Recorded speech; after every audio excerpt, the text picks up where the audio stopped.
Peace between Republic and Empire is crumbling. On every world, signs of war. The long-lived yet tragically flawed Star Wars galaxies may have finally become one with the Force, but it won't be long until the Jedi and Sith repopulate the universe once again in Star Wars: The Old Republic.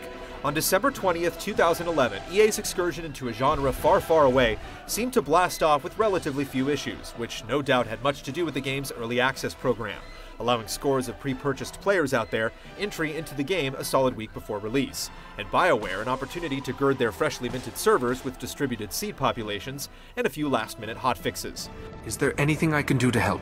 Beset only by the occasionally lengthy login queue, the first few days of play have been a relatively smooth start thus far. But how does the rest of the launch experience hold up by comparison? As you may have heard, Coruscant is overwhelmed with refugees fleeing Imperial tyranny.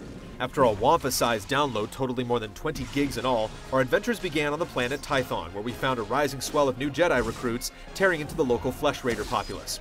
The confusion and rabble that can so often come in a new MMO experience were noticeably less apparent here, thanks to carefully plotted tutorials, instanced worlds capping player counts at around 100 Jedi per zone, and the game's take on gating quest content, which sectioned off key moments of our characters' formative levels with a barrier traversable only by us. Don't treat me like an idiot, unless you want a face full of blaster.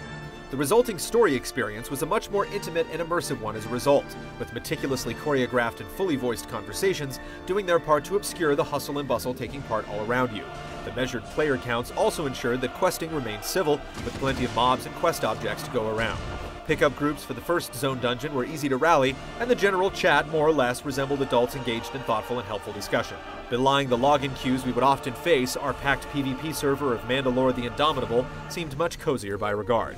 I leave for a few minutes, and everything goes nuts. So far, the Old Republic has managed to nail down the social and story experience with convincing results, and many of the performance and optimization issues prevalent in the beta have been ironed over for release. Even if your rig's graying at the temples at this point, expect the game to look and run pretty well, even on the lowest settings. Concerns about security are met with mandatory user set questions on login, though if you're looking to go the extra mile, security keys spewing randomly generated number strings are available as a physical purchase or a downloadable app for iOS devices, as well as BlackBerry and Android platforms in the near future.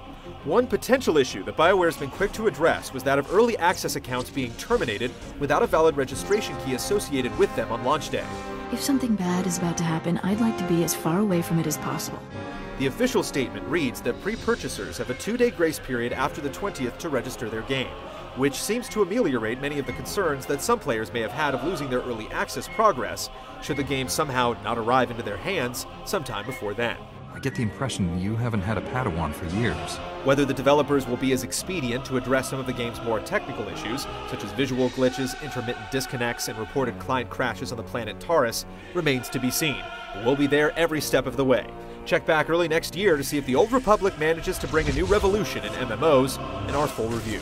Should I be worried? You don't really expect me to answer that, do ya?